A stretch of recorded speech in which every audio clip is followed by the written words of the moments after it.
This is section 2.1 of MA 104.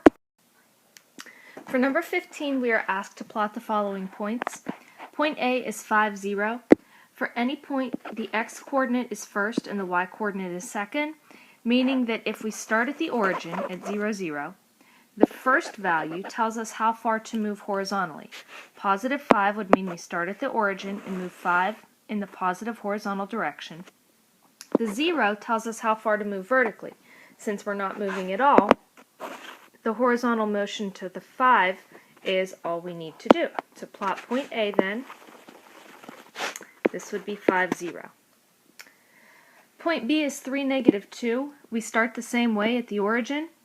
The 3 is positive and tells us to move 3 units in the positive direction. The 2 is negative, so I would move 2 units down for my vertical motion. So point B, 3, negative 2, would be located here. Point C is negative 4, 2, so if I start at the origin, the negative 4 tells me to move 4 units to the left, in other words 4 units in the negative direction. The 2 tells me to go 2 units up. So negative 4, 2 would be located here. And finally point D, 4, 4, tells me to start at the origin. The first 4 tells me to move 4 units horizontally in the positive direction. The second unit tells me to move 4 units up in the positive vertical direction. So 4, 4 would be here for point D.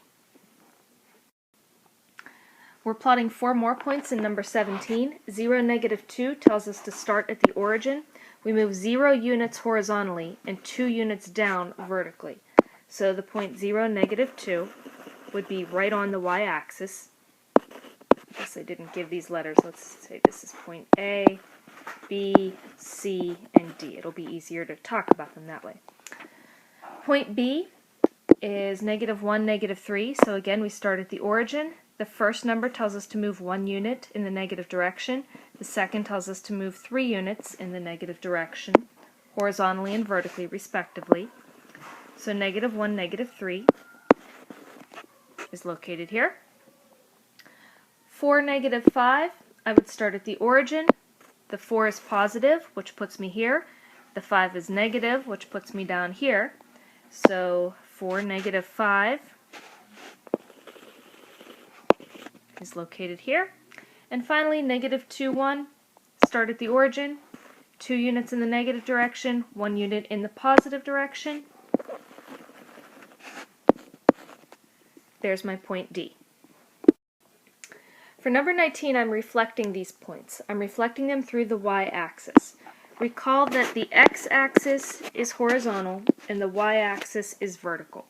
So if I am reflecting these points through the y-axis, that means that I want them to go to the other side of the y-axis, to the other side of that vertical axis.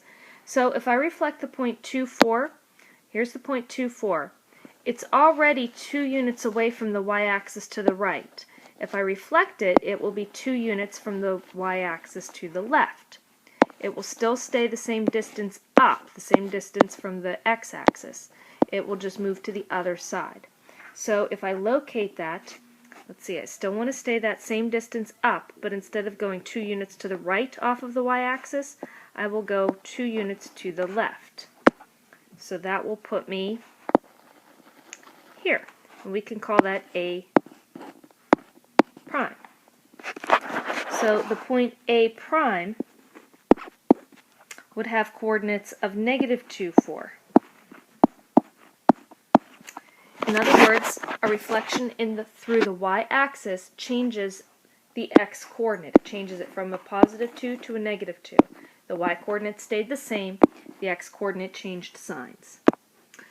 To reflect point B, which is 3, negative 1, right now point B is 1 unit below the x-axis. It'll stay there. But since it starts off 3 units in the positive direction off of the y-axis, for the reflection we want it to go 3 units in the negative direction. So if I follow those criteria, my B prime would be here. And again, all that's really involved here is changing the sign of the x-coordinate. So B prime, which I'll put those coordinates down here where there's a little bit more room, B prime would be negative 3, -1. For point C, C is located on the x-axis, so the reflection will also be on the x-axis. Instead of going 4 units to the left, I'll go 4 units to the right. So point C prime will be at 4, 0. And finally, for point D, again, it is 2 units up, so it's going to stay 2 units up off of the x-axis. It starts off 1, 2, 3, 4, 5 units to the left, so we want to move 1, 2, 3, 4, 5 units to the right. So that will put us at the point 5, 2.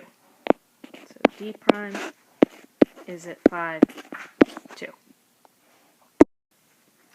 Finally, I'm reflecting these points through the origin. To reflect points through the origin, we have to change the sign of both coordinates because we're shifting it both to the other side of the x-axis and the other side of the y-axis. So both signs get shifted, or both signs get changed this time. This time, instead of plotting first and listing the coordinates second, let's list the coordinates first and then we'll plot. So if I wanted to examine point A, it's -3, -3. Point A prime will be formed from changing those signs. So I will change them to +3, +3. Point B prime will stay 0 for the x-coordinate because 0 doesn't have an opposite. But +4 will become -4. For point C prime, -3 becomes +3 and +2 becomes -2. And then finally for point D prime, +5 becomes -5 and -1 becomes +1. If I plot those, point A prime is at 3, 3. So there is my A prime. Make this a little bit wider. There's A prime. B prime is at 0, -4. C prime is at 3, -2. And D prime is at -5, 1.